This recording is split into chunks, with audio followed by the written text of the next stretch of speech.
What's going on, you bunch of heretics? Grab your paint pots, grab your recaf, and let's get some paint on that ever-growing pile of potential. It's here. The heresy is my therapy. Slapchop tutorials. Today, a little treat for you squig lovers out there, and for everyone who wants to kind of get their squigs done en masse, in bulk, whilst looking great for the tabletop. Yes, we're going to do a squig tutorial. I've managed to find one in my collection, one of their free minis of the month, I think it was. So we're going to use that, and we're going to paint up some squigs, and hopefully this will help you kind of batch paint your squig horde quickly and easily. So yes, how to slapchop squigs in today's episode. As always, everything you need will be in the description below, and yeah, let's get to it.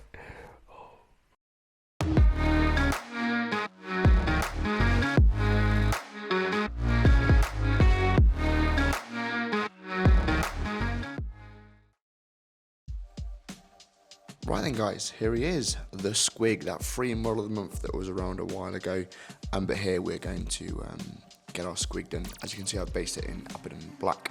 3-tier system, I say Administratum Grey, Ulthuan Grey, and White Scar or Corax White.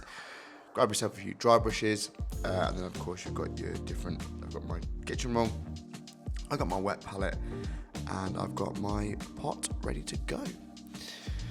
Yeah, let's get started. Administratum Grey, you know the routine here guys, the usual sort of 3-tier system that we're going to use. Grab our dry brush, shake apart paint pot, get some on the brush, take it all off, so I say, get some on the paintbrush, take it all off, off, get it all off. Remember guys, we're just going to build this base layer up nicely, you know, a couple layers of it, but we're going to build it up nice and smooth. And as we go in, small circles all over the model.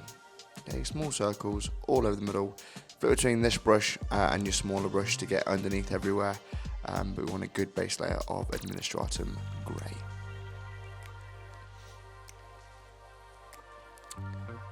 Administratum Grey applied, we're going to take a dry brush, a clean one, and just completely take off all that excess dry brush paint. As you can see, I've gone under everywhere with that Administratum Grey and just built those layers up a little bit. So probably 2 layers of it, 2 to 3 layers, nice and simple. Next, I'm grabbing my Ulthuan Grey, grab that Ulthuan Grey, and same again, small dry brush, and again with this, get it on the brush, take it all off completely, and all I'm going to make sure that I do is that I just go where the light has been shining on the model. This is where we start to build that contrast between it all. So again, just where the light's been, don't need to get underneath the model, but just try and get where the light would be, so you can get a good highlighted effect on the model.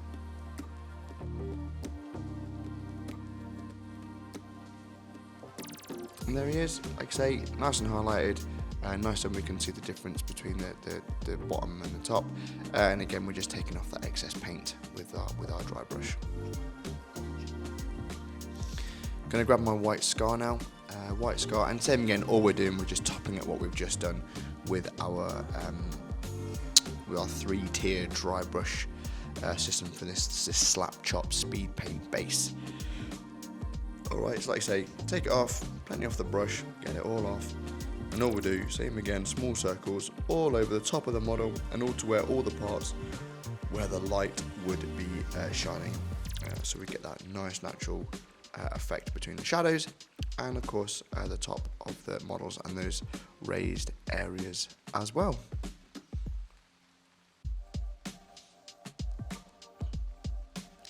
And there he is, all good to go pretty much. Quick dry brush off. Don't forget guys, if you want to get 20% off any products from Chronicle Cards, Chronicle RPG, head over to their website and use code HERESY20 for 20% off all your products. And there he is guys, good to go.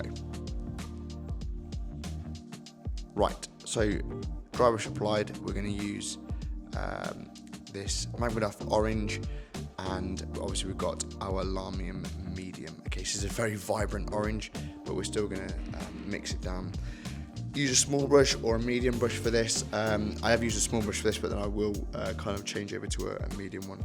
Again, we want to get like a 2-to-1 sort of mix. This just kind of thin this contrast paint down. And again, we're just going to build up the layers. So a couple of two thin coats of this on the model. Take off plenty of the paint so you don't create any sort of blotchiness or pooling. And all you can do now is just basically paint this all over the squig himself. So all over it, trying to mind the teeth and the claws, and trying to mind the goblin inside of the old little squig herder who's been eaten, bless his little cotton socks. But yeah, so we're getting absolutely everywhere on this model, absolutely everywhere. We're just trying to create now a layer, so a bit of colour theory on it is that when we apply the red, it doesn't come up more of as a pink, but more as an orangey red rather than a pinky red, which what the white would do on the bottom. Okay, so that's why we're placing this orange layer. So 2 thin coats of this to get him looking how we want. Okay, there are 2 thin coats applied, as you can see there. Simple enough. Like I said, I've gone two thin coats of that.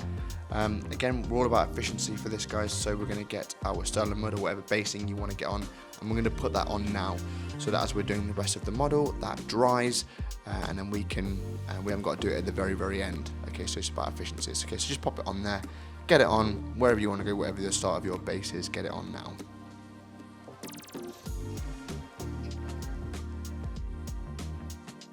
Base done, and obviously the paint's still drying on the top, so we're going to get our warp lightning. No, sorry, mantis green. My apologies, mantis green. You know me, guys, I always get them confused. So mantis green, okay, pot to palette. Take a bit off of it, and then basically just where you can see the goblin, the little squig herder, we just start to apply this. And again, what this will allow us to do is we'll create a nice light effect of the green when we apply our warp lightning green on top, and it will just sit in the shadows nicely to break that up. Okay, so really with this mantis green, it's a great way to easily paint your squigs, or your squig riders and your goblins, etc. But like I say, we're just getting this all over those areas where we can see the goblin in there. Again, 2 thin coats of this. This is quite a light paint anyway, hence I've gone straight from pot to palette. So you can just probably put into 2 thin coats of this rather nicely. And there he is, as you can see there, 2 thin coats all done. So now we're actually going to get the red onto the model. Sorry about it doesn't focus that well, but that's Blood Angel's red. Put it into the old mix of the Maggodoff orange, whatever it's called, flame orange, I can't remember. It'll be in the description below as always. Yeah, mix it up, a little bit of a 2-to-1, really is what you kind of want, and then all we're kind of doing now is just going over all those areas of orange all over the model, paying close attention to the recess areas. Alright, so we're just getting into the eyes, into all the little pockets, and again you can go underneath the model, just go all over. We've got these thin layers, and then if you want to add extra layers on to those to kind of darken the recesses, you can do. But again, make sure that it's thinned down contrast paint and build it up nice and slowly.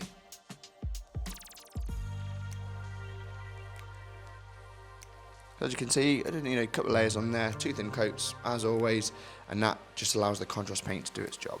And now while that's drying, we're just going to grab our warp lightning contrast paint, and we're going to basically go over the areas that we've done on our goblin. Again, we want to water this down, thin this down, with our contrast Lamian medium, and that's going to basically go where we've gone with the goblin green. We're just going to do the same thing, nice and thin layers. Don't go from pot to palette.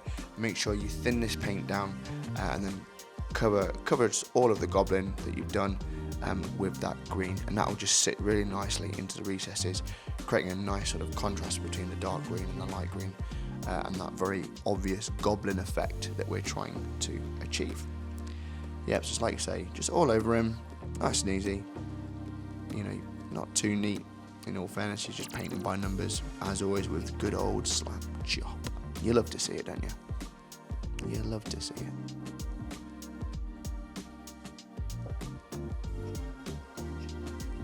Right, that's all now been applied, and you can see that's just going to dry quite nicely on there.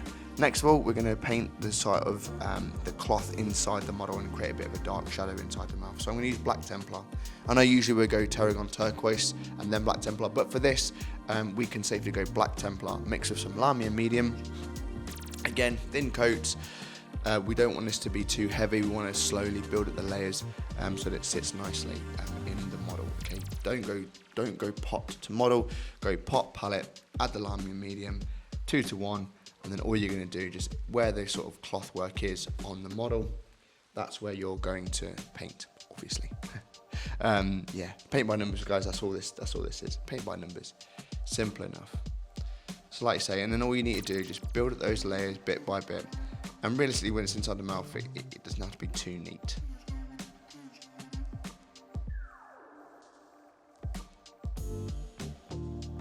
Right, there he is. That's all done there, and you can kind of see that cloth effect being done. Next, we are going to get our flesh tearers, and this is where we're going to try and create a bit more of a depth of contrast. So place that flesh tearers into the old mix. Don't forget to use your Lamia Medium. And again, we're going like a 2 to 1 sort of 2 to 1 mix with this. And all we're going to try and do is just pick out those areas of the reset, the main recesses. So as you can see, round by the eyes, in all the shadows underneath the model, and basically all those areas where you want to add a little bit more depth to. So between the muscle lines and sort of the cracks and the crevices, around the gums of the teeth, like say in between the legs and all the muscle work, that is where we're going to create this effect with the flesh tearers. Again, it just adds a little bit of more depth to the red of the model.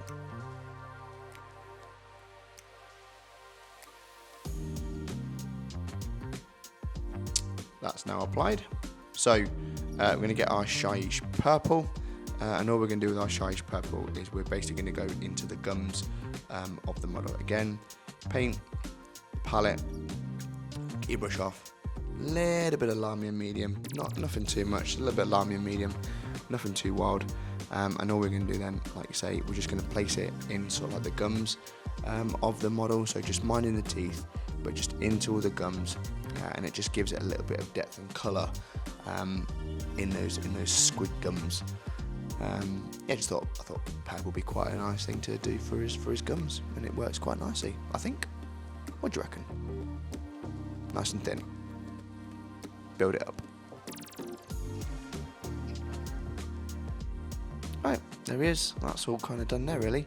Now it's time, once everything's all dry, we're going to get our Zandhri Dust, give it a good old shake up, and this is where we're going to get all the teeth and the claws. Now I know this isn't contrast, I know this isn't like a true Slapchop thing, bit of a speed paint sort of job here. So again, get your Zandhri Dust onto the palette, add a little bit of water into it, you can literally just the tiniest little bit, and then basically on your brush, got the turns off, and then all you're going to do is all the teeth and all the claws in both the squig and the goblin, and you're just going to apply 2 thin coats of Zandhri Dust onto those areas. So teeth and claws, Zandhri Dust, 2 thin coats, nice and easy.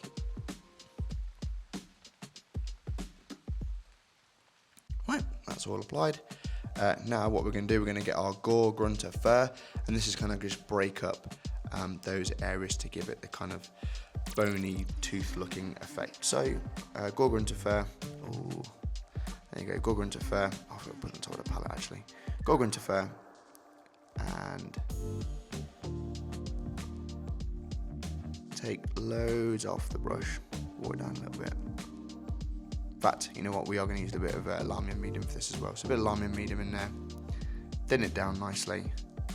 There you go, thin it down nicely, and all we're going to do now is just all those areas that we've given the Zandhri Dust effect to, it's all the teeth and the claws, you're just going to basically do a very thin wash of that Gor-grunta Fur and Lamia Medium mix. Right, there he is, all done, and when he's all dried off, we're now going to take our Zandhri Dust again, and this is where we're going to go back to our dry brushing over that we do with every single Heretics method, every Slapchop miniature or speed paint miniature. This just breaks all the blotchiness and just kind of gives it a nice finish on the model. Remember guys, put plenty on the brush and take just all of it off. Remember, as I said, every single time we do this, feather, feather, feather, feather, feather, feather, feather dusting. It is a feather dusting of this, guys. Just, you should have literally next to nothing on the brush, and we're just gently going over the model. Hardly any pressure involved in it, unless you're adding the pressure down by the feet because you want to create more of a dusty effect. But this is just to pick up the highlights, get rid of the blotchiness, and just create a very nice effect on the model. Okay, so nice and light, next to zero pressure and next to zero paint on the brush, and just slowly build it up.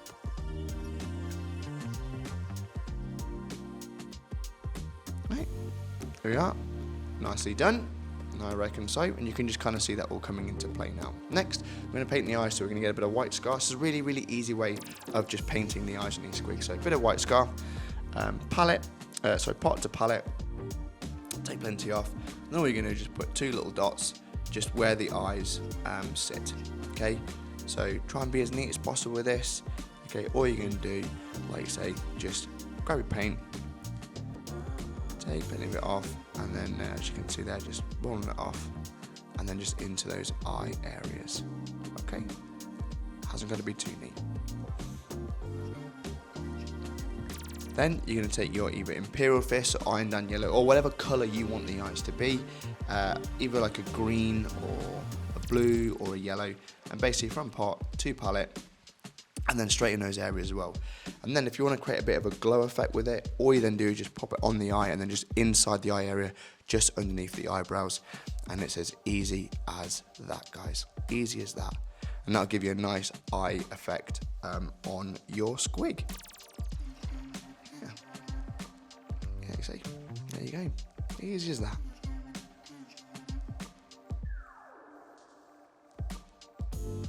And there he is, squig all done and all based up in the way I want to go. So there it is, quick and easy squigs. I hope you found this video useful, guys. If you have, give us a thumbs up, like and subscribe, YouTube jargon, blah blah blah blah blah. And I'll see you on the next one, guys. Thanks for watching, bye bye.